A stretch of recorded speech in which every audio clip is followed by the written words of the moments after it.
هر انسان مجبوره دی څه نه څه درجه کې د بل د مجبورۍ نه غلطه فایده نه دی اخیستل پکار د چا د غریبۍ نه د چا د محتاجۍ نه د چا د مجبورۍ نه غلطه فایده نه دی اخیستل بعض وخت مالدار سره بل ته محتاج ځکه انسان باندې هر قسمه حالات راځي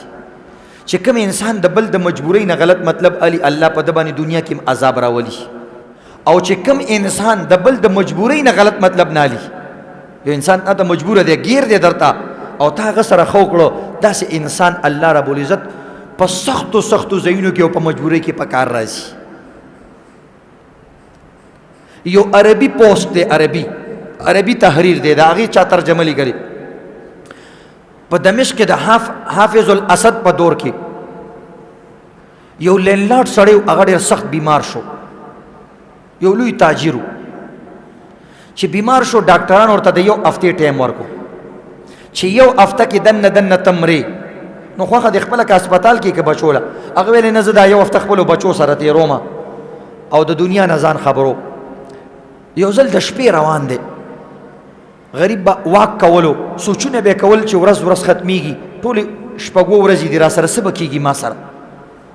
نو اکثر د شپې ښه کارونه هم کېږي بد کارونه هم د شپې کېږي خلک سفر کوي نیک دپاره هم د شپې کوي او چې کوم انسان بد کارونه کوي هغه هم د شپې راوځي غله بدکاره خلک وایي په لاره مې وکتل یو ځل ډېر لرې ووتم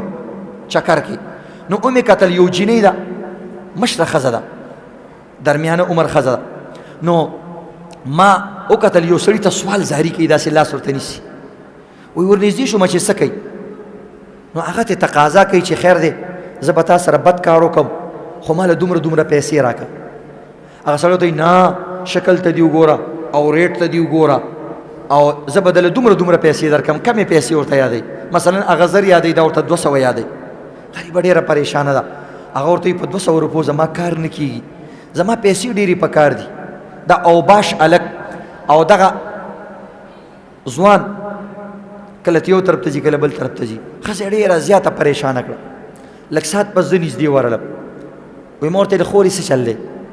وایي ما ته وایي چې ریټ کوه څه وې وایي ما ورته چې نه زه ریټ والا نه یم وایي هغه ما ته وایي چې زه هم ریټ والا نه یم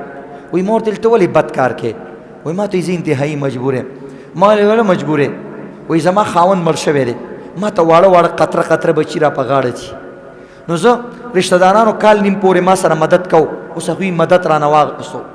او نه کوي او لاس یې رانه واغستل راټول یې کړم اوس ما سره اصل غم دا دی د ورځې لږ ډېر کار وکړمه خپلو بچو له خو رزق راوړمه خو نن ما ته مالک مکان ویلي چې ته کور خالی کا ځکه ما سره کرایه نشته نو کرایه پیسې ډېرې دي نو اوس په دغه لږو پیسو ګزاره نه کېږي نو د دې د وجې نه زه نن مجبوره شوم چې زما د بچو د سر ستوری ما نه چېرته لاړ نه شي اوس زه دې مجبوره کړم وایي ما سره لږې شان پیسې وي ځکه زه خو واک دپاره وتی ومه هغه لږې پیسې مې ورله ورکړې چې دا واله وایي ما ورته ما ته ایډرس راکړه او ته بله ورځ بد کار مه کوه او اوسه پورې دې کړی نه دی آینده یې مه کوه زه به ستا خیال ساتمه وایي ما ویل هسې شپږو ورځې دي را سره په دې کې خو دې ښځې سره څه مدد وکړه چې آخرت دې ښه شي او څه خوشحالي درته میلو شي د زړه وایي زه ډېر زیات خوشحاله شوم چې ما دې ښځې سره مدد وکړو او د شپې یا سهار وختي مې خپل وین واغستو گاډی او خپل نوکران مې کېنو او د لوی مال چې کوم لوی دکانو هغې نه مې سامان واغستو هغې له مې پیسې ورکړې او هغې ته ما ویل چې هره میاشت کې به تا ته پیسې رارسي سوال هم مه کوه بد کار هم مه کوه هغه ډېره خوشحاله شوه ما ته یې دعا وکړه بچو ته یې ویلې دي ته دعا وکوئ ډېره زیاته خوشحاله شوه دقه شان ورځ په ورځ به ما هغې ته مدد ورکولو وایي الحمدلله زما ته الله زما بیماری ډېره حده پورې ښه کړه الله ما ته د زړه خوشحالي نصیب کړه او دا مدد ما نه پرېغوستو څنګه چې به ما دوایي استعمالوله دقه شان به ما صله رحمي کوله ما به خیرخواهي کوله ما به انفاق او صدقه او مدد کولو د دغې ښځې د دغه وړو یتیمانانو ماشومانو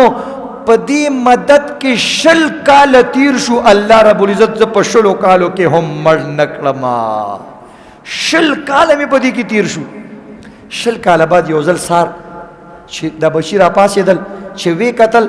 دا یو عام دنیاداره سړی و چې وی کتل سار په سجده کې پروت او دا مړ شوی و 20 کاله بعد بچي یو طرف ته خپه و چې زمونږ پلار زمونږ نه جدا شو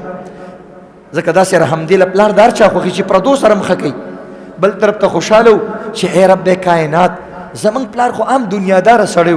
او تا د بزرګانو په شان په حالت سجده کې دله مرګ ورکو ډېر خوشحاله شو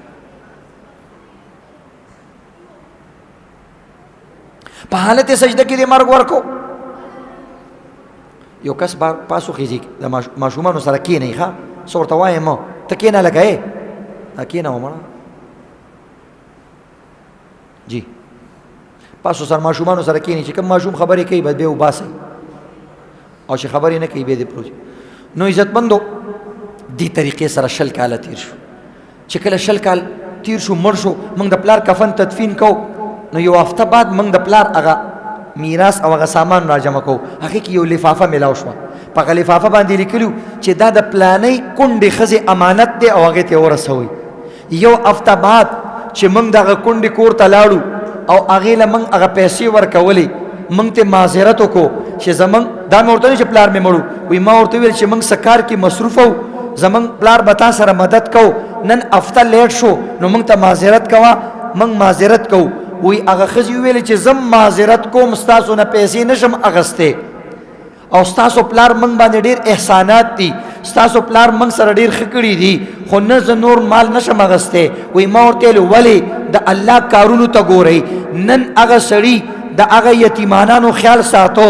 یو هفته مخکې هغه سړی مړ شو رب کائنات حی لا یموت الله نمري وی الله رب العزت یو هفته مخکې زما بچې په ملازمت او په جاب باندې لګولې دی اوس زمونږ وس کېږي موږ د چا نه خیر خیرات او صدقه نه اخلو الله داسې رحیم ذات نو دې وجې نه عزتمندو د چا د مجبورۍ نه غلطه فایده نه دي اخیستل پکار